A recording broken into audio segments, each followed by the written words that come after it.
আজকে আমি যে সকল রান্না করবো সেগুলো আপনাদের সাথে শেয়ার করবো। সো আসসালামু আলাইকুম, হ্যালো এভরিওয়ান, আশা করি সবাই ভালো আছেন, সুস্থ আছেন। Welcome to my another blog. আমি প্রতিদিনের মতো আজকের ব্লগটা দুপুর থেকে শুরু করেছি। আমি আজকে রান্না করবো সরপুঁটি মাছ দিয়ে দুন্দল ঝোল রান্না করবো এবং আলু দিয়ে করলা ভাজি করবো ও সন্ধ্যার নাস্তার জন্য ফ্রোজেন গাজর ও ডিম দিয়ে নুডলস রান্না করব। আমি প্রথমে মাছটা ফ্রিজ থেকে নামিয়ে ভিজিয়ে রেখেছি বরফ ছাড়ানোর জন্য। তারপর আমি মাছটা ভিজিয়ে রেখে দেখে আমি সবজিগুলো কেটে নেবো। সবজিগুলো কাটা হয়ে গেছে, এখন আমি রান্নাটা বসিয়ে দেবো। আমি আমার প্রতিটা ভিডিওতেই বলি যে রান্না করতে যত সময় না লাগে তার চেয়ে বেশি সময় লাগে রান্নার উপকরণগুলো গুছাতে। আমি রান্না করার জন্য আমার সকল উপকরণগুলো গুছিয়ে নিয়েছি। এখন আমি সর্বপ্রথম মাছটা আমি সামান্য হলুদের গুঁড়ো, মরিচের গুঁড়ো ও লবণ দিয়ে মেখে এক সাইডে রেখে দেবো। আমি যখন ভয়েস ওভার দিচ্ছিলাম তখন বাইরে বৃষ্টি হচ্ছিল, তাই বৃষ্টির শব্দটাকে আপনারা ইগনোর করে দেবেন। তবে বৃষ্টি এবং বৃষ্টির শব্দ দুইটাই আমার খুব ভালো লাগে। এই যে বৃষ্টির শব্দটা কিন্তু দারুণ শোনাচ্ছে। বাইরে বৃষ্টি হলে একটু আবহাওয়াটা ঠান্ডা হয় এবং গরমটা একটু কম লাগে। এমনিতেই বৃষ্টি আমার খুব ভালো লাগে। তবে এই বৃষ্টির দিনে ভর্তা আর খিচুড়ি হলে আর কোনো কথাই নাই। সামান্য হলুদ, মরিচ এবং পরিমাণ মতো তেল ও স্বাদ মতো লবণ দিয়ে করলাটা আমি বসিয়ে দিয়েছি। করলা ভাজিটা আমার হয়ে গেছে। এখন চুলা থেকে করলা ভাজিটা নামিয়ে নেব। করলা ভাজিটা চুলা থেকে নামিয়ে তারপর চুলায় মাছ ভাজার জন্য কড়াই দিয়েছি, ভিতরে তেল দিয়েছি। তেলটা গরম হওয়ার পর আমি মাছগুলো দিয়ে দিয়েছি। মাছগুলো এখন উল্টে পাল্টে ভেজে নিয়েছি। এখন চুলা থেকে মাছগুলো নামিয়ে নিয়েছি। তারপরে মাছ রান্নার জন্য চুলায় কড়াই দিয়েছি, ভিতরে তেল পেঁয়াজ দিয়ে একটু ভেজে নিয়েছি। পেঁয়াজটা একটু ঢাকনা দিয়ে কিছুক্ষণ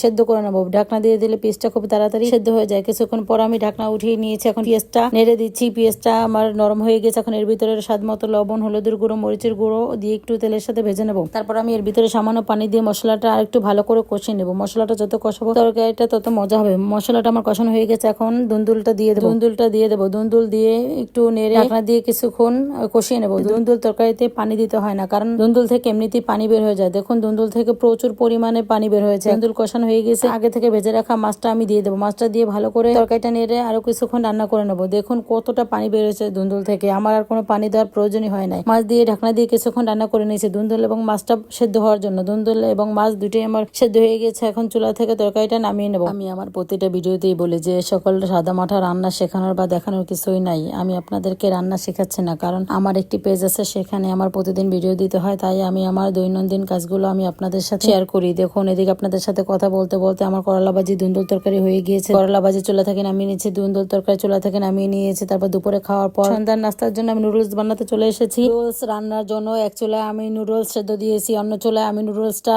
ভাজার জন্য একটা কড়াই দিয়েছি। এর ভিতরে তেল পেঁয়াজ দিয়ে একটু ভেজে নিয়েছি। তারপর ডিম দিয়েছি। ডিমটা একটু ভাজার পরে ফ্রোজেন গাজর এবং নুডলসের ভিতরে থাকা মশলাটা দিয়ে একটু ভেজে তারপর ঢাকনা দিয়ে গাজরটা সেদ্ধ করে নেবো। আপনাদের সাথে কথা বলতে বলতে আমার সকল রান্নাগুলো শেষ। এদিকে গাজর সেদ্ধ হয়ে গিয়েছে। এখন গাজরের ভিতরে সেদ্ধ নুডলসটা দিয়ে একটু ভেজে চুলা থেকে নামিয়ে নেবো। আজকের ভিডিওটা এই পর্যন্তই। আবার অন্য কোনো ভিডিও নিয়ে আপনাদের সাথে দেখা হবে। আশা করি সবাই ভালো থাকবেন, সুস্থ থাকবেন এবং আমার জন্য দোয়া করবেন। আমার ভিডিওটি ভালো লাগলে পুরো ভিডিওটি দেখে একটি লাইক, কমেন্ট এবং শেয়ার করবেন। আসসালামু আলাইকুম, আল্লাহ হাফেজ।